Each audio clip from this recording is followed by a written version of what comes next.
Good evening, everyone, and welcome to the February 21st regular meeting of the Planning and Zoning Commission. If everyone would stand for the pledge and a moment of silence afterwards.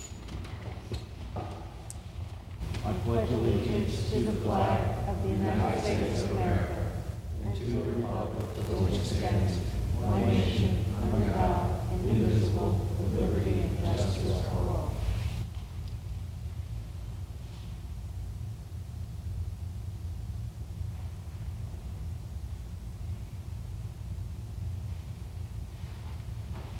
Thank you. If we could start with roll call from my left, please. Richard Lutz. Mike Dolan. Anthony Sutton. Carl S. Moore. Rick Varone. Tom Nickel.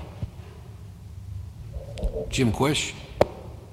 And I'm Scott Marlowe, Chair of the Board. We're joined by David Sulkus, City Planner, and Phyllis Leggett, Board Clerk. I'd also like to just take a minute, and welcome Rick Varone as a new member. Rick, I'm glad to be working with you, and I'm sure you'll offer and bring a lot to the board. So Thanks so you. much. I'm glad to be here.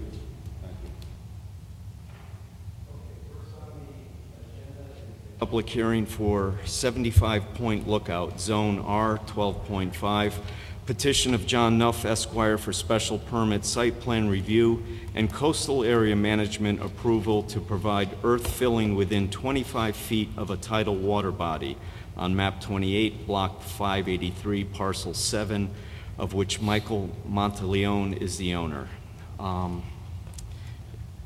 Mr. Nuff? Would you like Thank you, to Mr. Chairman. John Nuff, I'm an attorney with an office at 147 Broad Street here in Milford, and I'm here tonight on behalf of Michael Monteleone and Chris Lee, who are the owners of the property located at 75 Point Lookout. As you noted, there are two applications before you this evening: a special permit for earth filling within 75 feet of a tidal water body pursuant to sections 4.1.16 and 5.7 of the regulations, and a coastal site plan review application pursuant to section 5.12 of the regulations. We provided in advance of the hearing a couple of items at your desk. One is a copy of a letter from Liz Fogler, who is an abutting property owner. Second is a memo prepared by my office to the City of Milford Planning and Zoning Board, which consists of exhibits A through H.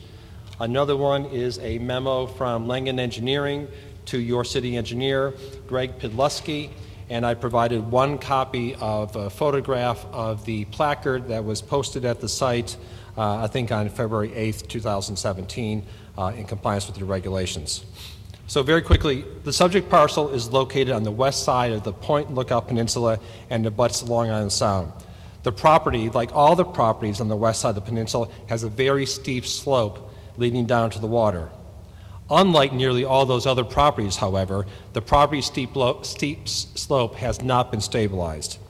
As a result, the property has been subjected to considerable erosion, and without stabilization, my client's property, the residents, and the neighboring properties will be jeopardized.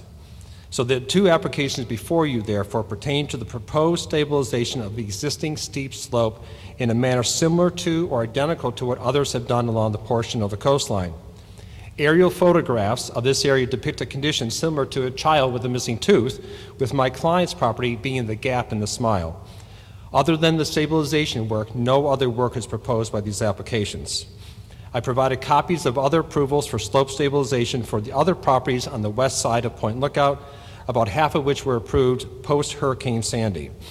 Approval of these applications that are before you this evening will fill in the missing piece of stabilization along the western coast of the peninsula, and not only protect my client's property, but as noted by your city engineer, Greg Pidlusky, will be an important protection for the neighbors on either side of my clients as well. That's why we have a letter of support from our abutting neighbor on the south side, Liz Fogler, and the engineer for our neighbor to the north will be speaking to you in support during the public hearing portion, or the public comment portion of our hearing. I would also note that I don't want to give up any confidences of my conversations with the city engineer, Greg Pidlusky, but I will tell you he was far more adamant in my conversations with him about the need for this stabilization, both from my client's perspective as well as the neighbor's perspective, than he was in his memo. But his memo was very clear in support of this application. So I'd like to turn over to Tim Monderko, who's a professional engineer from Langen Engineering, to describe the proposed work. And Tim will be handing out slightly revised plans that correspond to the memo that Tim drafted that we handed out a few minutes ago.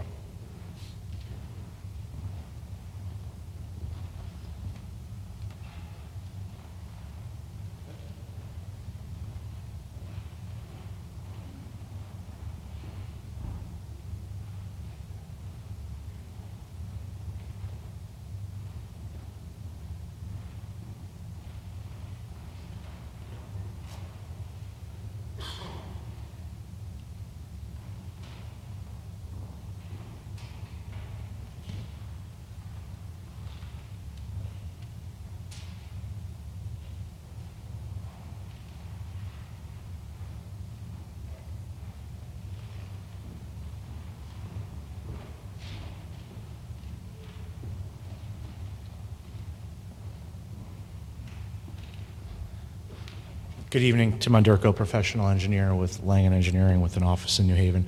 Hope to be brief and describe some of the improvements that you see in the site plan package that we submitted and elaborate on some of the points that John made in his introduction.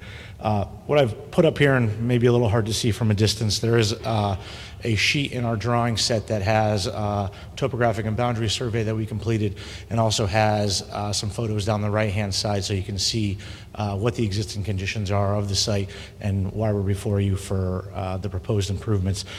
This is a view from the water looking to the Monteleone property, and you can see the essentially sheer cliff here from the backyard down to the existing riprap and rubble that exists at the water's edge. And that slope is continuing to erode since it's nearly near vertical as the waves and erosion from Hurricane Sandy essentially pulled the toe out, removed the soil and the rocks that exist at the bottom, and by doing that, the top fell down and continues to slide down because of the sand material. Here's another kind of closer up view. You can see this black line here is an old sprinkler line. We had a stone walkway that continued out into the rear of the property. That's collapsed and fallen down the hill. So a very unstable condition. As John mentioned, we are flanked both to the north and south with properties that have been reinforced either through riprap slopes, gabion baskets, or some other sort of improvement. And I also have photos kind of giving you perspective of looking left and right and why that leaves us vulnerable.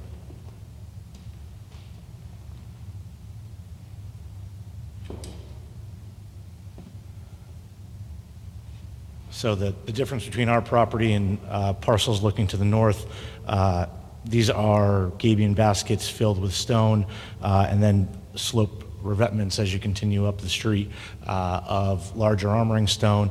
And to the south, a reinforced slope that was recently completed. This is the property immediately adjacent to us to the south that has a riprap finish to it.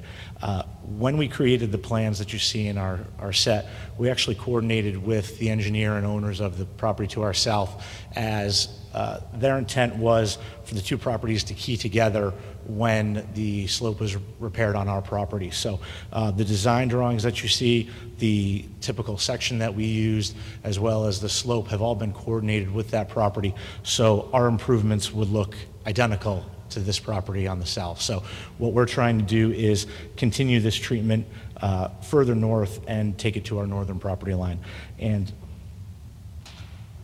those limits here, this is the site plan that's part of your set, is the area dashed in blue. So that would be the area of new armoring stone, as well as sediment barrier filter fabric below the stone so that we don't have this continued erosion of the face and the shrinking of the backyard.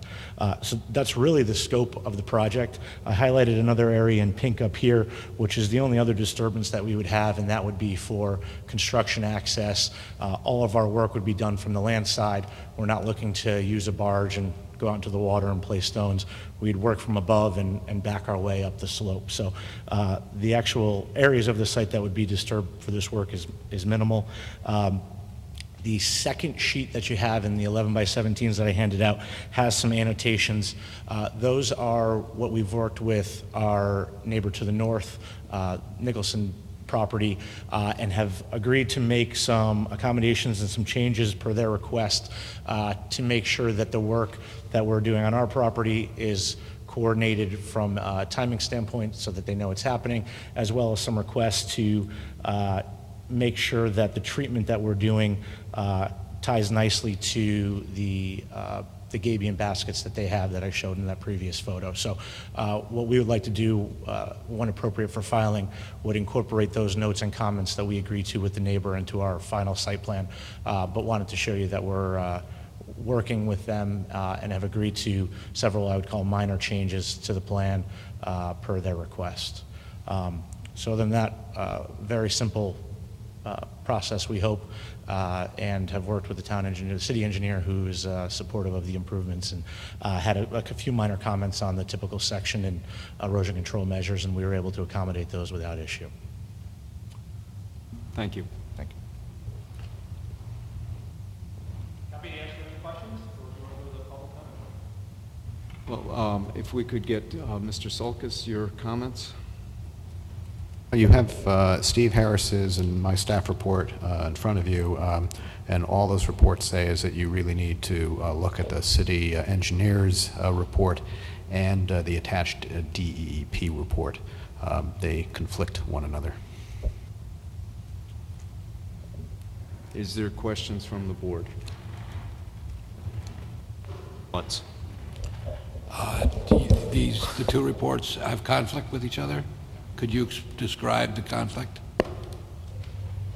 All I can do is tell you that I'll read the. Well, do you have, first of all, you should have a copy of the DEP.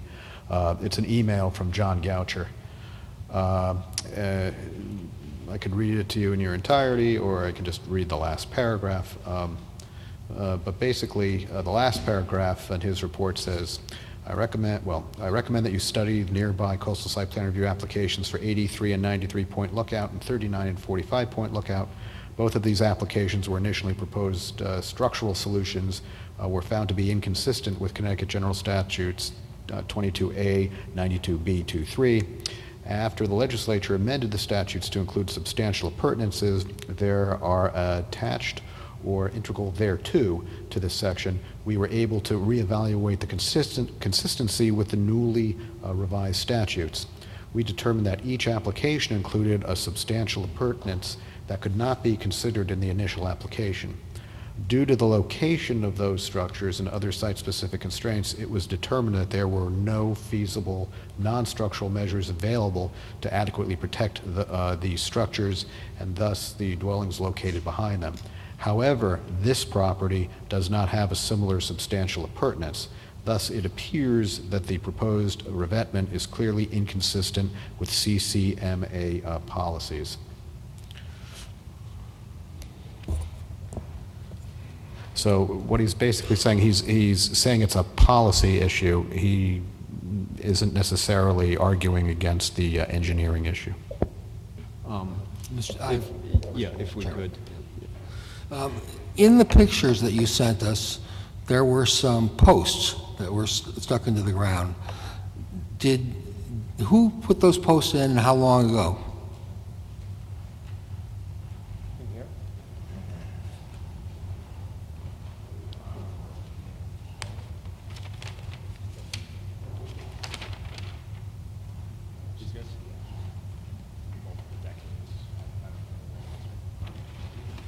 So our professional engineer, Tim Onderko, indicates that probably several decades ago those posts were installed?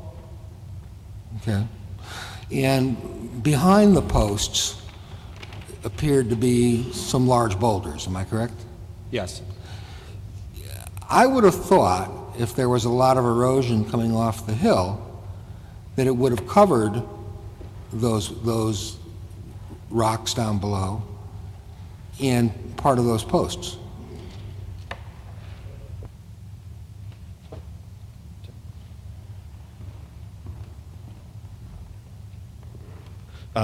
It may have been post-Sandy at this point 5.5 years ago, but since that time, we've continued to have wave action that will pull those fines away, leave the larger stones. And what we saw was adjacent to the posts, we have the larger, call them 2 to 3 foot diameter. As you move immediately away from the shore, and we actually call it out on our site plan, you get into an area where you actually have, call them 2 to 3 to 4 inch stones, and then you get into the sand that is the slope. The sand, once it comes off the slope, essentially vanishes by wave action. So what we're left with is the larger stones that were moved as part of Sandy and in site walks with Deep. They had no issue with us moving those closer to the slope itself, which would be part of the improvements that we're proposing. But the sand itself and the finer stuff washes away as the waves continue to lap up against it. So immediately behind the post and in those larger stones, we would not have any sand left at this point. What would you guess the distance is from those posts and those large boulders to where the beginning of the sand wall is? Let's see, probably plate real dimension.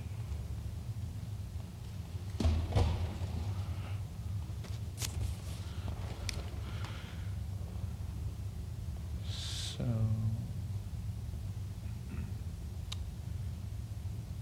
from the post, and the line varies, it's actually kind of a heavy dash line on our site plan, anywhere from the fence post to the edge of the large armoring stones, call them, on the order of 20 feet.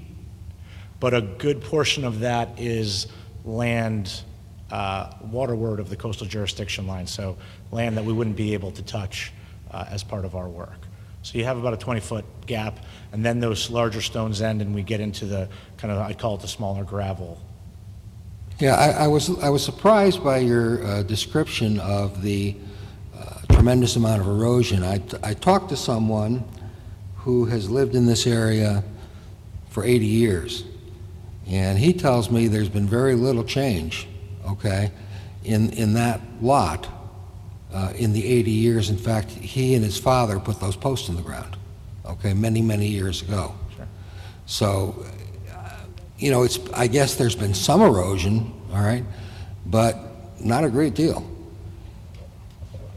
Agreed, but I think the slope failure that you see that we're trying to repair is the result of a hurricane or a tropical storm. The concern prior to this was not your typical thunderstorm that rolls through. It was a larger storm event where we're in a velocity flood zone where the wave action and the tidal surge will eat that soft, unprotected slope away. And part of the kind of the counter side to the argument made by Deep and concern about the consistency is, the state and the Coastal Management Act look to prevent hardened shorelines because the hardened shoreline deflects energy to your softer neighbors. Well, here we have 12 properties, 11 of which have been hardened, and we're number 12 in the middle that doesn't. So that energy that you normally would not want to harden because you're going to deflect it another way, we're now the kind of the soft spot on that frontage, and that's why we're looking to do the armoring. And can certainly see both sides of it, but we think, as John mentioned, we're the kind of the missing tooth from the shoreline. Is there other questions from the board? Yes, Mr. Nichols. Yeah, I believe you mentioned that to the south and the north, this was already done. There was earth filling that had taken place and a protection was installed. Yes. So if this space is left open and you get a severe storm, you could wash out to the south and to the north and pull those walls down? Exactly. Our concern is that by not hardening, we not only risk the slope of our property continuing to move back, but propagate sideways behind the improvements on other properties. Is there anyone that you know of who is, except maybe Long Island Sound Authority, is opposing this? To our knowledge, no. Both of our, as I noted, both of our neighbors are supportive.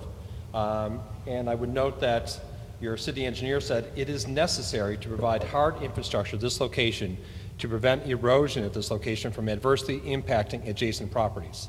So we have at least a professional engineer who is working on behalf of the applicant, a professional engineer who is impartial. We have another professional engineer who's working on behalf of an abutting property owner, all of whom support the proposed stabilization. The,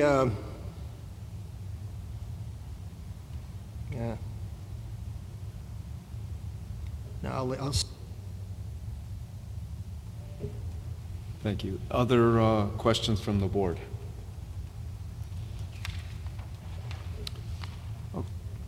Seeing none, we'd like to move on to the public comment section. So I would just like to say first, any public that comes forth, if you would just approach the podium, state your name and address, and keep your comments to about 3 minutes. We would appreciate that. So I'd invite anyone that is in favor of this project to approach the podium.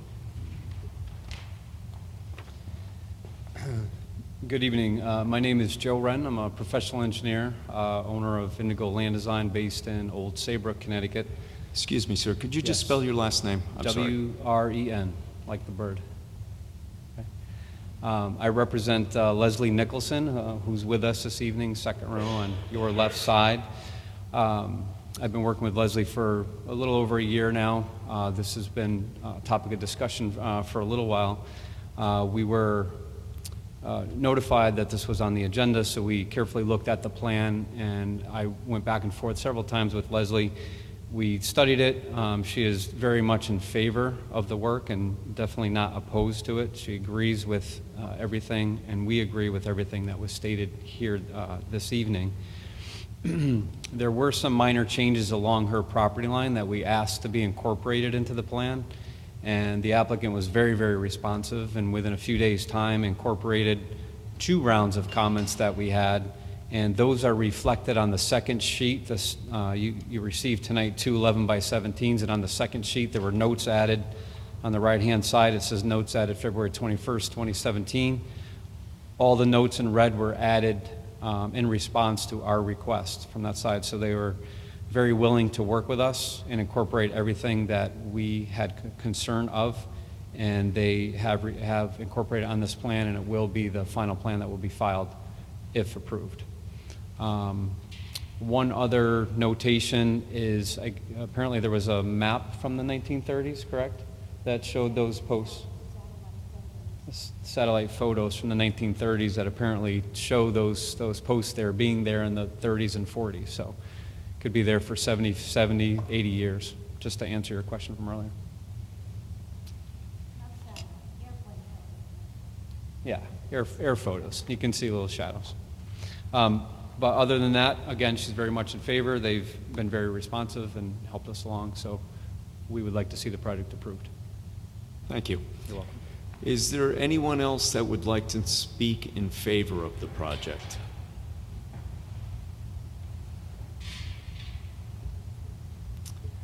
Seeing no one, is there anyone that would like to speak against this project? If you could come forward.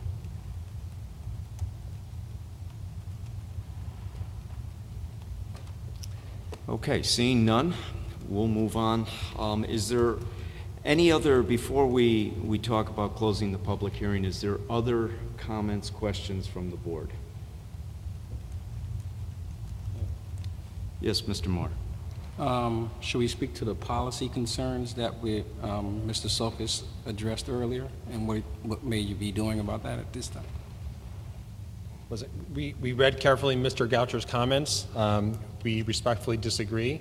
I mean, frankly, what Mr. Goucher is advocating is just to continue to let the slope erode because it's, inconsistent with the policy. As Tim's very thorough CAM application report has indicated, the vast majority of the goals and policies of the CAM Act we comply with. It's sort of interesting because they talk about these appurtenances. John Goucher's email talks about appurtenances and the new statute that allows protection of those. The protection they're talking about is a swimming pool. If there had been a swimming pool on my client's property, we could under the deep goals and policies of CAM, use a hard reinforcement, but because we don't have a pool, we're supposed to use soft and let the property to continue to erode.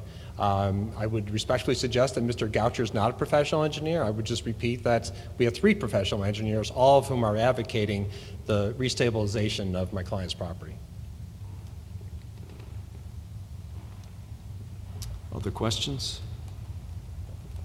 Just a quick question for myself is, there's no intent here to fill and increase the yard sizes, just to work within the slope as it exists right now? The only work that we're proposing, no other construction on the house, nothing else, is just the stabilization of that slope.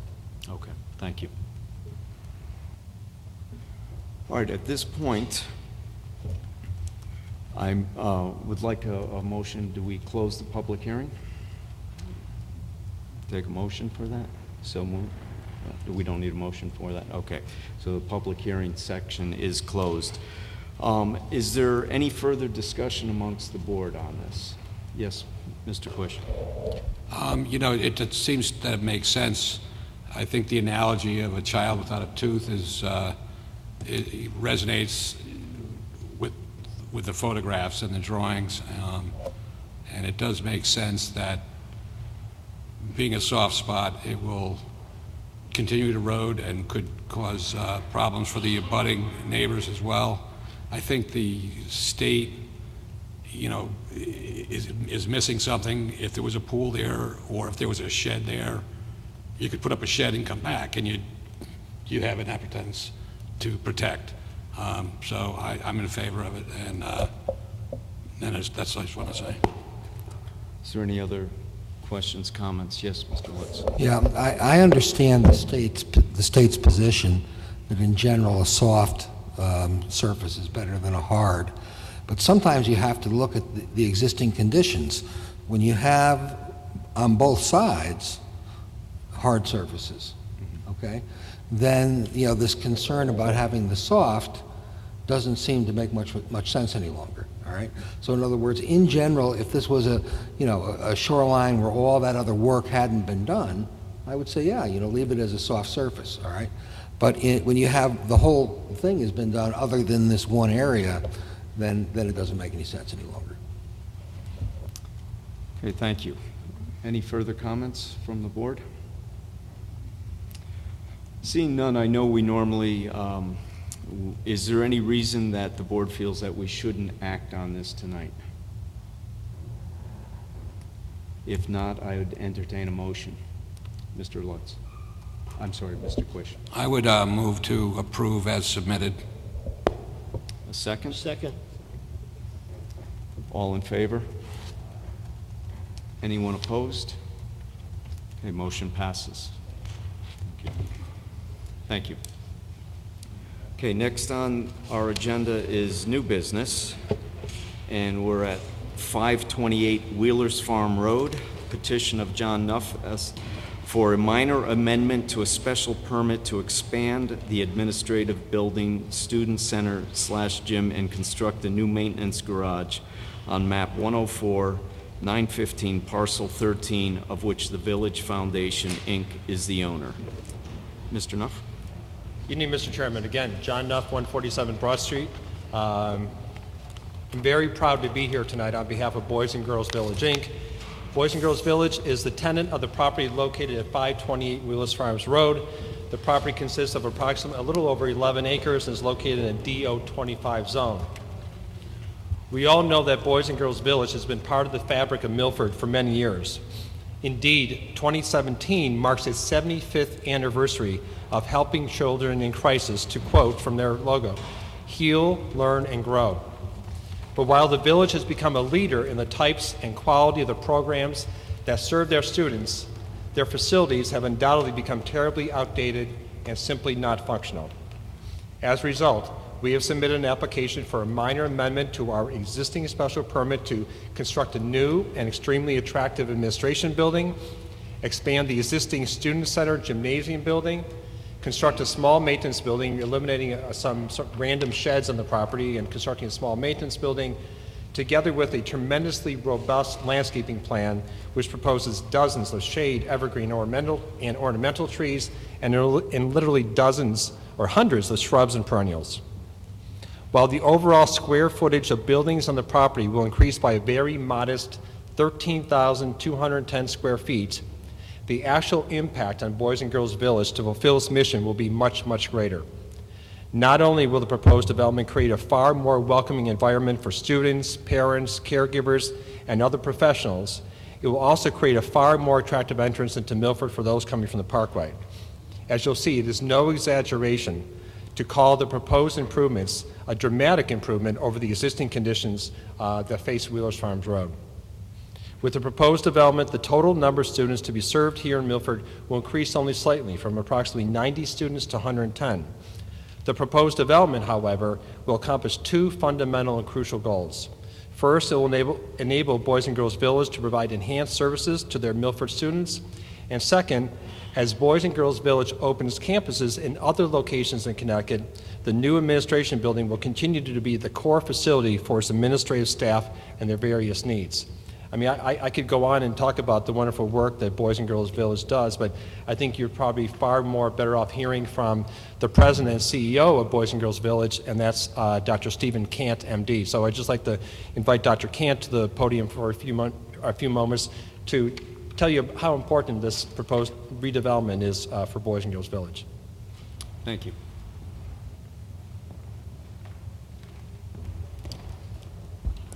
Thank you, Attorney Nuff. You did a wonderful job in describing some of this, and I just wanted to start out by thanking the members of Planning and Zoning, thanking all the members of the Building Department, the Mayor's Office, who's also been very supportive of this, and as John said, the town of Milford. I've been part of Boys and Girls Village for about 25 years. Boys and Girls Village has been there for 75 years, and whenever I run into anybody about it, they go, oh yes, you know, I drove by there. Some have threatened to take their sons there when they didn't behave, but we've actually changed quite a bit in those 75 years, and this is really one of our board members, Joe Tramuta, is here tonight. We both were talking about this is sort of for us, potentially, if you see fit to approve this, sort of a dream come true for us. The Boys and Girls Village, which had been Boys Village, has expanded tremendously over the years. Perhaps that's a testament to both the work we do and, quite frankly, the growing need that is evident in treating children and families with severe behavioral health problems. Boys and Girls Village provides those services, special education school, and what we call permanency planning to provide homes for youth who otherwise would not have a stable and loving environment to have. Our work has led us to expand much more into the community with offices now in Bridgeport and Norwalk, but the Milford side is the heart and I guess I'll say the brains of Boys and Girls Village. The expansion of the upper school as well as the replacement of that building that everybody sees on Wheelers Farms Road would dramatically enhance what we're able to do. We currently employ approximately 250 staff, and the ability to have enhanced training, meeting space, to accommodate families, to allow for what in today's times is necessary in terms of enhanced security, all would be key achievements for Boys and Girls Village, and we could match the services we provide by having a facility which was of equal quality to that. The expansion of the school has been part and parcel of a growth of Boys and Girls Village, which had started out really accommodating younger kids, and now we've moved up through the years to try and meet the needs of all the surrounding towns who send us children who can't otherwise be educated, adding a 10th grade, an 11th grade, and this year a 12th grade.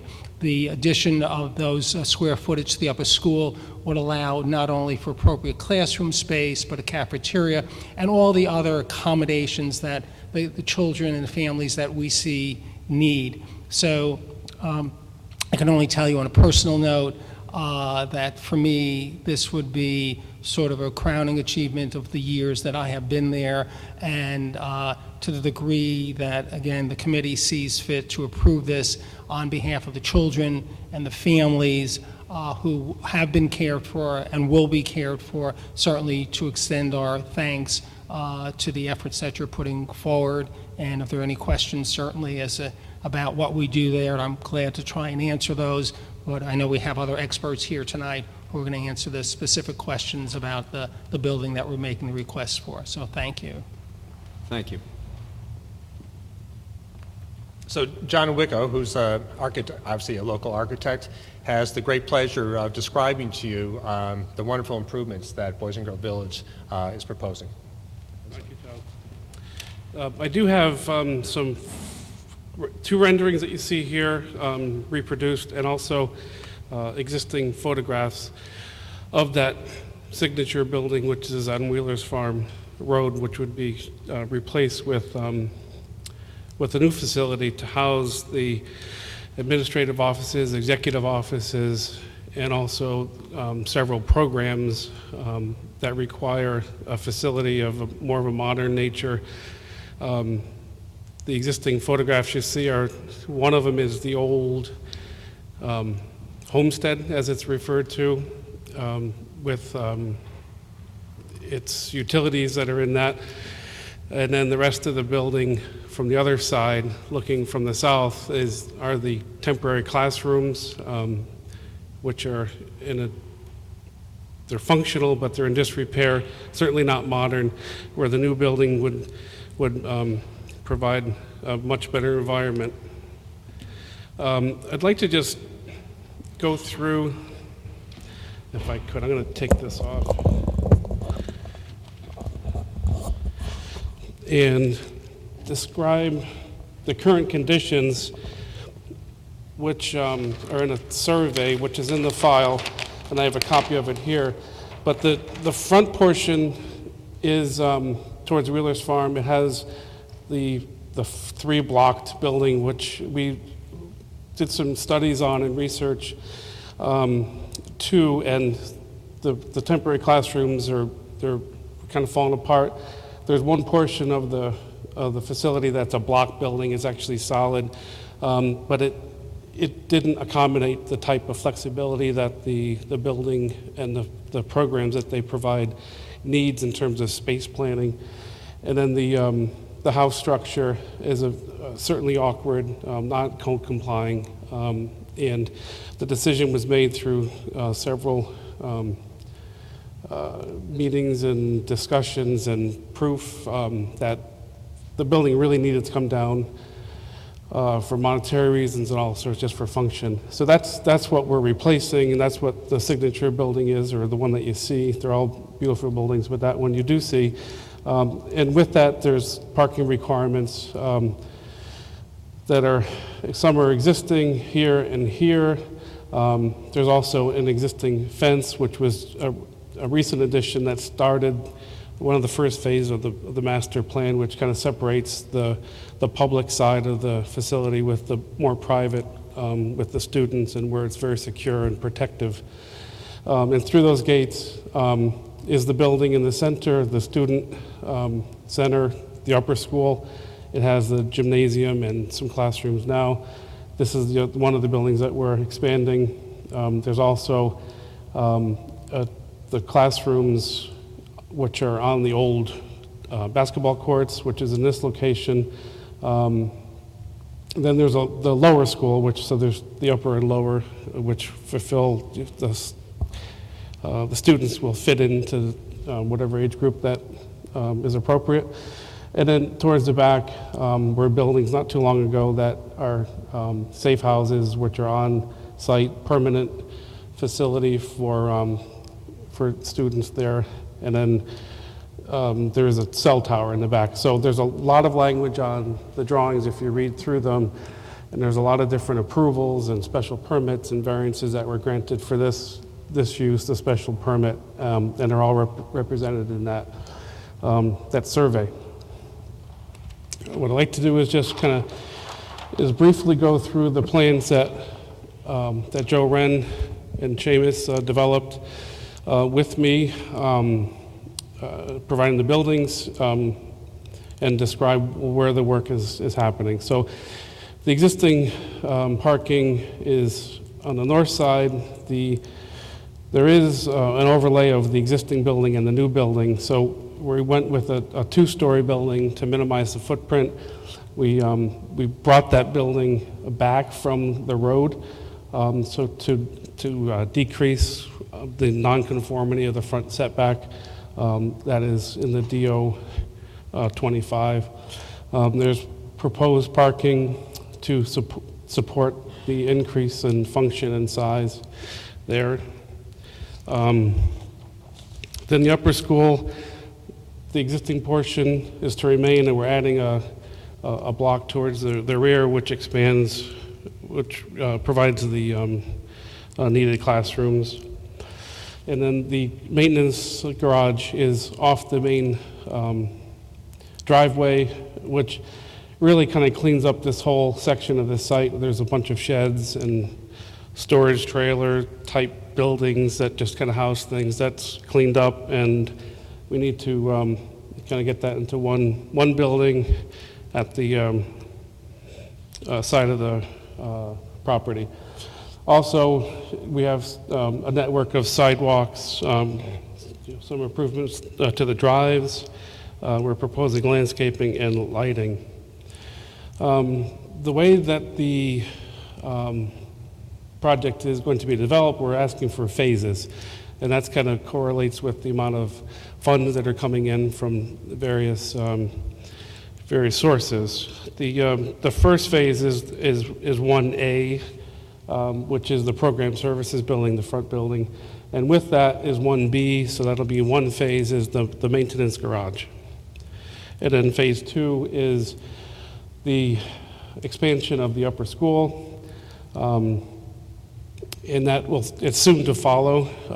The monies, I believe, are in place, and we just have to execute some of the building type for that. I think I'm taking too long, but there's a lot to cover. There's enlarged drawings that have more information and more notes and things, which I don't need to go over, but they're all there for you to understand or ask questions about. And then we have a utility plan which shows that we're expanding, extending, and providing new utilities where necessary to the buildings, new and proposed. The septic system, it's kind of out of place, but the septic system is also in this area, and with the grading plan, Joe Wren will talk further about that when he presents his information. And also, there's the soil and erosion control plan, which provides all that it needs to do to contain the construction. And also, there's extensive underground storm water retention and storm sewer system, which is part of the proposed improvements. We'll just flip through here. And here's the sewer system, which again Joe will describe. It's It's actually a pretty amazing system that he's designed. And to fill out the rest of his set are the details, construction details. So more to the side that you actually see, which is the lighting and landscape plans. Landscape, we are providing the minimum requirements and exceeding, in most cases, the plant material that's needed. We are providing the shade trees in the different parking lots. We are keeping there's existing street trees, Zelkovas at the front, which is just behind the picket fence, which you see in one of the renderings. It has a great deal to do with the character of the building and the warm and comforting environment that we created. There's also plantings that we're proposing for the existing cross drive, a row of trees to kind of divide the public and the private and provide a backdrop for the program services building. There's a number of hardy shrubs in the parking, ground cover. We've considered all the snow removal and the salts and things within the landscape design and room for the snow to go. This is kind of nice. There's some room on the site for a lot of things to happen, and that is one of them. We also provided a fair number of building plantings at key locations, entry points to the buildings, and visual points that are critical in how the building is perceived. So they're all scattered throughout the three different buildings. These are the two on LS1, and then the maintenance garage is also landscaped at the front portion with screening at there's a backyard fence that we've provided to keep some of the outdoor things penned in, and there's some plants in front of that for screening as well. In sight lining, we're replacing all the fixtures. There's a number of fixtures out there now, but we did a study and reorganized the lighting with the specific downlight fixture in mind, and provided a good coverage for security and evening activities in the parking and drive areas. And we are we're 0.5 at the property line, which is the same zone, and in all other areas, front, rear, and side towards the parkway, it's far enough away that there is no overflow of light in that area. And the second sheet describes the maintenance barn, which we've introduced lights down the driveway and ties into the existing lights that are for the safe houses there. LS3 shows a section of the pole standard at 17 feet, the light fixture itself, with little vignettes of the different lights throughout. The pole lights, recessed lights at the porch of the building, some lights next to the doors, and they're all on the photometric drawing wall pack. And we have some landscaping lights too, some up lights for some low voltage stuff for some landscaping to highlight that. And we have our refuse enclosure, which has 3 dumpsters in it. It's a block structure with stucco and solid vinyl fenced doors. And SD2s and beyond are cut sheets that we included in the drawing set for the lighting itself, just to kind of keep it all nice and tidy. So the site overview is that, and then the buildings, which we have, thank you. The front program services building, shingle style with two-story gable roofs and hip roofs, and in a varying composition. The floor plan itself is 15,424 square feet, consisting of a full first story and a partial second.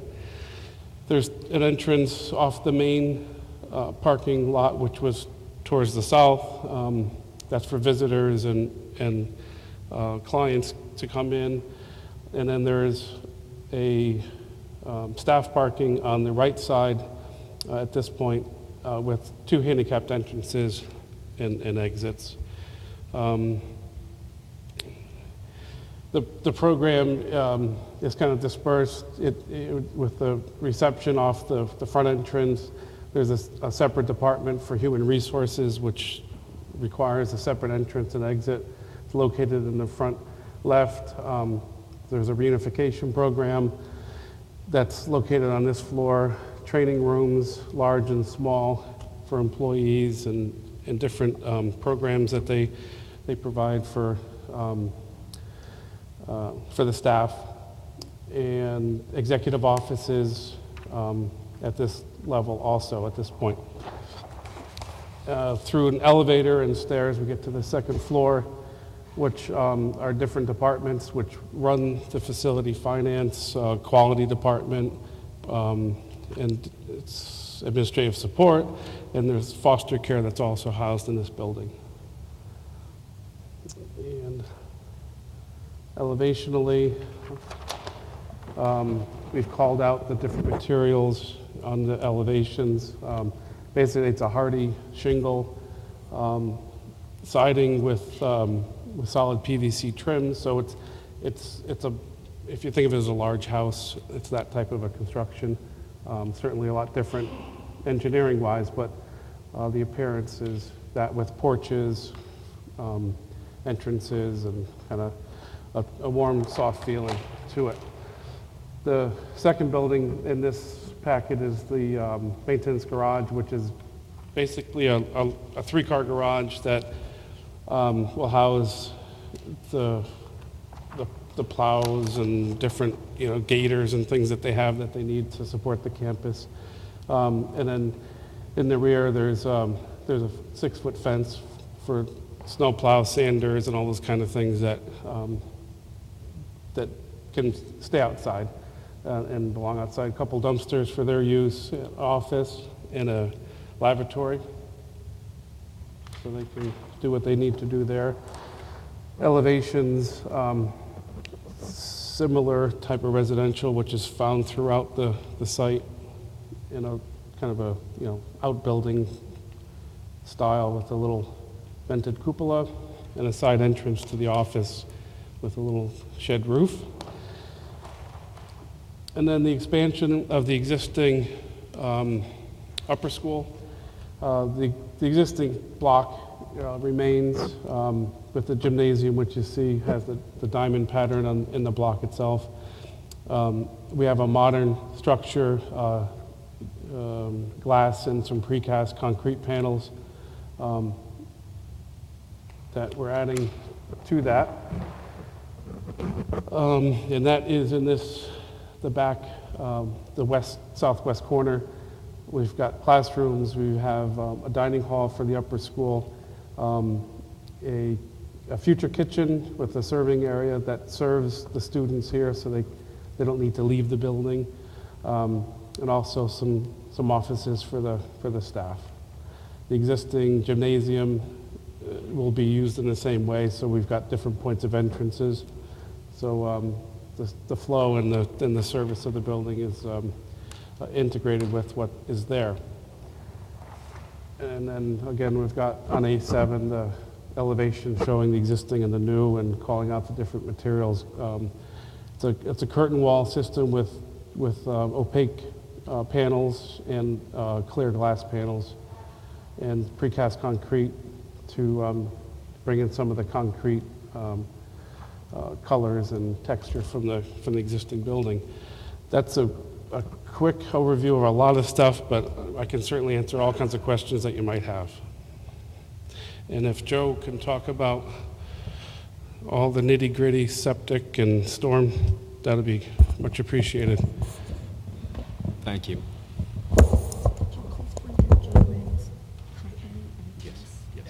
As John indicated, our last presenter is Joe Wren, who's a professional engineer who will discuss septic, stormwater treatment, as well as how we derived our parking standards. Thank you.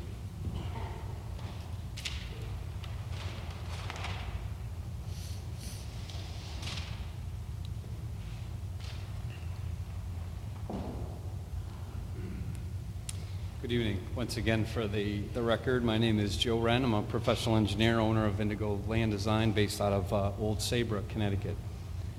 And first, what I would like to do, I'd like to cover just 4 main points. One is just a quick overview.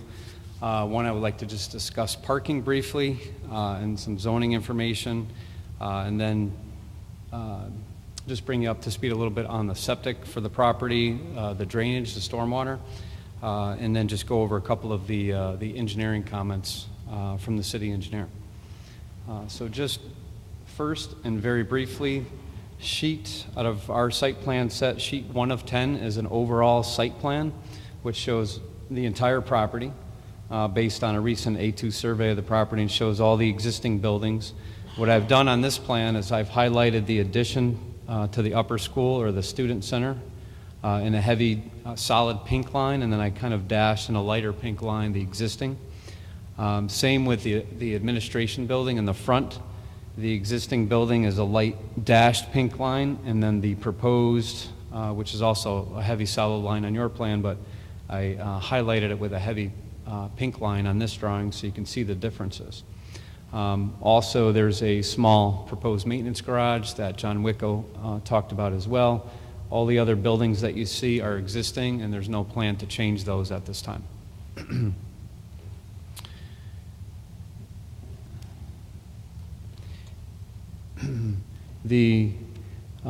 Currently, this parking lot is here, just to the south side of the student center. We're proposing to add some parking to go around and close this loop, so that there's actually a loop here. Right now, this is dead-ended. As John mentioned, there are several sheds here and some fencing. There's dumpsters on concrete pads with open fences and so forth. So we're removing all that stuff. We're making parking area, and we're cleaning that area up. Around the back side, we're constructing the maintenance garage and then a driveway around the west side to the north of the maintenance garage so that there's some utility access area there, and also a fenced and gated enclosed trash receptacle area for the dumpsters so that they're no longer in plain sight from the main entrances of the building. They're around the back in kind of a service area, not in plain sight of visitors or the public. For the parking on site, we looked at the parking in several different ways, and on sheet 9 of 10, we provide fairly comprehensive parking calculations, and we looked at parking in a few different ways. The table on the left on our sheet 9 of 10 computes all the different uses on the site per your regulations as closely as we could match to your regulations. And the required parking is 119 spaces per your zoning regulations. Presently, there are 169 spaces, so 50 more than your regulations.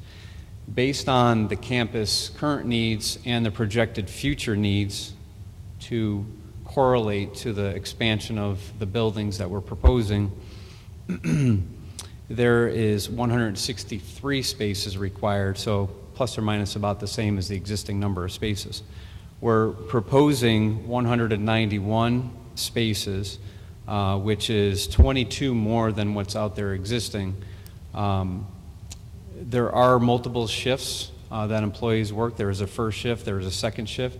There are visitors, there are at least 12 vehicles that Boys and Girls Village have, vans and so forth, that could be on site all at one time. So planning for this project and the future and the vans they have on site and visitors, they do training at this facility as well. So of their 250 staff, not all work here, but there are offices in Norwalk and Bridgeport. There could be a large staff training program one day, so we're planning for that. And with 191 spaces, with the population and the statement of use that they provided, we feel that is adequate number of parking spaces. Also on sheet 9 of 10, there's a very comprehensive zoning data table that goes through all your zoning requirements for the DO25 zone for this particular site. And everything on the right-hand side is a proposed column, and you'll see the differences. If we're, for example, the admin building is getting further from the street line, so it's more conforming.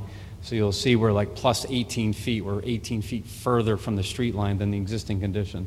A lot of these things say no change, so we're either we're not making anything worse, we're only improving and making the site more conforming than it is today.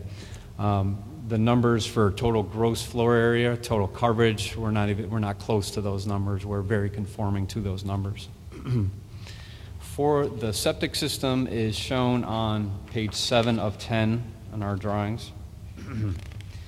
And over the last couple of years, I believe it was 2014 into 2015, Boys and Girls Village retained us to evaluate their septic needs for the future, because they knew that a couple, 2-3 years down the road that this was going to be planned. So we looked at the existing system, which is currently spread, and if you look closely on the plan, you'll see a very large traditional leaching system, 12-inch concrete gallery spread out over this entire leaching area underneath the parking lot south of the student center. That system was compromised, and they needed to replace the system. So we were brought in, we designed a system, we got it approved by not only the City Health Department, but also the State of Connecticut Department of Public Health. And that system was installed, and it's currently in the ground, and I highlighted it in pink on this plan. It's essentially in the southeast corner of the property near the administration building. It was all designed for H20 loading. Part of it is beneath a parking lot, and it's all designed for that. It's a modern technology system. It has 3, I believe, 2 horsepower soil air blowers that blow air into the system to keep the system healthy. And over the past couple of years, there haven't been any issues with the system at all. So the capacity of that system is more than, even with these expansions, there's still available capacity in the system. The City Health Department wrote a letter. They were provided a copy of your application and the set of the plans as a referral. They did their review. They provided a letter dated January 18th, which you should have in your packet. And basically, just to paraphrase, their second paragraph just says, "This office has no objection to the Boys and Girls Village redevelopment plan." And it just goes on prior to the start of any construction work. So the City Health Department is in support of this plan in front of you. The system is served by public water, so there are no wells on this property. It is served by public water system, and with that, it's all metered, so we're able to get that metered water usage data and see the actual usage that the facility is using now, and we could project that into the future. And with that actual usage multiplied by a factor of 150%, we still have more capacity in the septic system that's on site. Next is stormwater, and on sheet 5 of 10 of the engineered plans, we show the proposed stormwater system. Obviously, with the expanded parking, the garage, the driveway, the expansion of the student center, some expansion of the administration building, and other pavement areas, there's a net increase in impervious areas. So with that, you usually expect increased stormwater runoff. So to mitigate that increase in stormwater runoff, we've included a large underground stormwater detention facility, which is highlighted in pink on this plan that I have up here. It's essentially located south of the student center or the upper school building underneath the parking area. So it will be designed for traffic loading. That was reviewed by the city engineer and approved by him. A drainage report was provided, and he had no comments on that. So this system provides drains part of the student center, or actually all of the student center building, the maintenance garage, and then some of the increased impervious driveway areas as well. So all that drains to that system. It has an open bottom, so it's able to recharge groundwater and infiltrate into the soils below. And then it has an overflow pipe, which operates for the 10 and 25-year storm to overflow into the city drainage system. But overall, in a nutshell, with the addition of these areas and this system to mitigate the increases, we have a net decrease in peak rate of runoff for the 25-year storm and a net decrease in runoff volume for the 25-year storm as well. And again, that was all reviewed by the city engineer and approved. The engineering comments, there was a letter from the city engineer dated January 30th, 2017. And towards the end of the letter, his findings and recommendations. At the time, he was not provided a copy of the drainage report, so he asked for the drainage. He said it appears to be fine, but we just want to review the drainage report. That was, upon receipt of this letter, we quickly got that over to him. He reviewed that and had no issues with the drainage report or the results. There were three comments, A, B, and C. That was A. B was just related to the septic system and referred that to Milford Health Department, which we already discussed. And C, it says there do not appear to be any remaining outstanding engineering issues. So city engineer is satisfied with the plan as well. So that's everything in a nutshell from an engineering standpoint without repeating anything that John Wicko or John Nuff had said. So if you have any questions for any of us, feel free to ask questions. Thank you. So that concludes our presentation. We'd be happy to answer any questions. I think you can see why Boys and Girls Village is so excited to have a physical facility that matches the wonderful work they're doing with their students. As I said, we'd be happy to answer any questions of architectural or engineering or programmatic nature. Okay, thank you. Mr. Sulkus, comments? It's a nice project. Well, thank Amen. you. It does look nice. Questions from the board? Mr. Nichols. Yeah, on one of your layouts there, you have a generator. Can someone tell me what that does or what it's for? A generator, you said? Correct. Okay. Good evening, John Wicko. The generator is being relocated from the front yard, which we're happy to say we're moving it behind the hedgerow at the admin parking lot, and that provides emergency power for the facilities. If I remember correctly, right now it's 2 buildings, Gino, and that's going to be expanded to the 3rd building to provide emergency services for that building also. So it's just for 3 buildings. Does it do any parking lot lighting in emergencies, or does it power your elevator if in fact there's a power failure? Yes, currently it doesn't do any of that stuff, but it will with the new engineering construction documents that will be provided.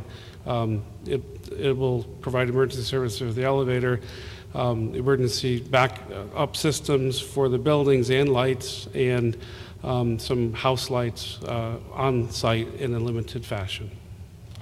All of the proposed buildings currently and will have sprinkler systems? Thank you for bringing that up. I failed to mention that the buildings at the end of this development will all be sprinklered with a fire protection system and a new fire service to one half of the site, and there's an existing fire service that feeds the rear two buildings now, which will remain in place. Do you have on that, any of those maps, snow removal or snow shelves? Yes, on the landscape plan, there is some indication of consideration with either ground cover or hardy type plant shrub material that are in the islands and off the parking lot. That snow could be removed and pushed on too, without damaging the plant material. Is that your white Audi parked in there? It's gray, but it was a pretty good facsimile, yes. Thank you. Other questions from the board? Mr. Yeah, Lund. just a quick question. In your discussion with the city engineer, was there any discussion of the city bringing sanitary service up into that area?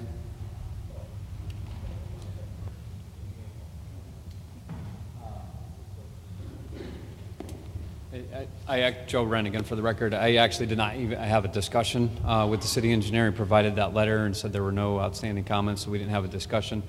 Some years ago, and the site superintendent might be able to talk to this better than I can, but I do know at one point there was some discussion of that, and there was actually a lateral brought up along the north property line to get that, to hook the buildings in and get that sanitary sewer out. I think it was somewhere around the same time as the residence building were built on the west side of the property. There's a sanitary line that's empty, that's there right now, it's not being used. So at some point over the next couple of decades, if ever, if sanitary does come through and connect, the infrastructure is there and it can be done.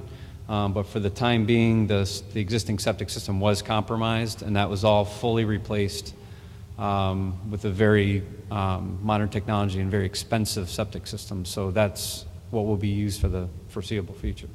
Yeah, the only reason I asked was we had earlier proposed budget by the mayor, fiscal budget, and in there was extension of sewer service up in this area. So I just thought it might save you some money, okay? Rather than, I mean, it's in the budget. Thank you. Other questions from the board? Something that certainly could be entertained. Mr. Barone. On one of the drawings, I noticed there is in the student building, in the main entrance, there'll be an area of entry that is secured from the rest of the building. Is that correct? So if I'm a visitor coming, I must come into this room and I'm being met there in a secured environment before I can go on into the building. Is that correct? Right, yes. Hi, John Whitco. Yeah, in the master plan, one of the goals was to make these buildings safe and secure from some of these horrific events that happen. So it was a big part of the building layout, the technology, the security is all going to be part of these renovated and new buildings, yes. Okay, my second question in regard to the security, I see that there is a wall of window. What kind of glass? Is this a secure glass? Is it going to have a security film on it? Is it secure or? The exact details we haven't worked out completely, but yeah, it's a kind of a bulletproof kind of a glass. There we have a consultant that is helping us with those items, but that's the idea, that each vestibule, not only that, but the exits also have secure, time delayed and double exits, so they can't leave and come in a very quick fashion. It's monitored. Thank you. You're welcome. Thank you. Is there other questions from the board? Mr. Nichol. John, I failed to ask, what's the water pressure out there? Is it adequate, or do you have to increase the pumps to get the water? It's 80 pounds, the facilities manager says. It is certainly more than adequate. There was a flow test for the hydrant that was on site a while ago, so the water will support the fire suppression systems very well. I heard 80 pounds? Yes, 80 pounds. Other questions from the board? Okay, seeing none. Thank you very much. Presentation, I would entertain a motion from the board. Would anyone like to make a motion on this? Mr. Nichols? I'd like to make a motion to approve this as it's stated. Is there a second? Mr. Lutz? All in favor? Anyone opposed? Okay, motion you very passes. much. Thank you for your presentation. Looks like a great project.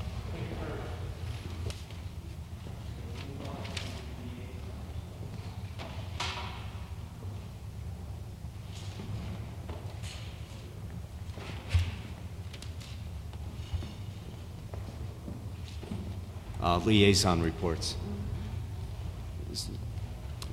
I only have one that's on the inland wetland, and the 72 Cooper Avenue came up. Cooper Avenue, they're proposing to raise a building and rebuild, and it's, with 100 feet of the Long Island Sound water table. And that was approved, so I assume it'll be coming this way shortly. Thank you. Any other liaison reports? On to the Regulations Subcommittee. The subcommittee met before this meeting, and there was a few items that were discussed. Mr. Grant isn't here, who normally, well, not normally, is the chairman. I'm just filling in for him on this, and we discussed just the status of some regulations. You should have all gotten in your packets, I believe. No, they did not get these in their packets. Okay, so we have, give me 1 second. We have, right. We have a couple of them that are out to agencies, and they're about at their 30-day limit, so they should be coming back, correct, Mr. Sulkus? We have one that we want to bring to the board for their review. It's in reference to residential construction, so that should be something that we'll take up at the next meeting, I believe.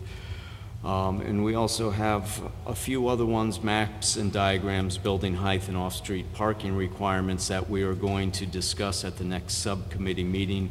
We held it over from presenting it to the board. We'd like some further clarifications from Mr. Sulkus on some definitions. So that's where we are with that. And I think that's all for the Regulations Subcommittee. I'd entertain a motion for approval of minutes for the 1/17/2017. Second? Oh, I'm sorry. Mr. Sutton. A second? Mr. Nichols? All in favor? Aye. Chair's report. Any opposed? Sorry. Okay, it passes. Chair's report, there is no report from the chair. Staff report? Coming up on March 25th, which is a Saturday, is an all-day seminar on land use law put together by the Bar Association, and they do this once, I think it's once a year. It's held at Wesleyan. I will send out to you tomorrow a digital link to the site. If you're at all interested, and I would encourage you to be interested and to go to this, we will reimburse you after the fact. So all of the registration information will be part of that link that I'll send you. And if you want to go, just let me know. And if you actually go, then we will reimburse you. Thank you. Motion to adjourn? Mr. Nichols, second? Second. Dolan? Oh. Okay. All in favor? Aye. Opposed? We are adjourned.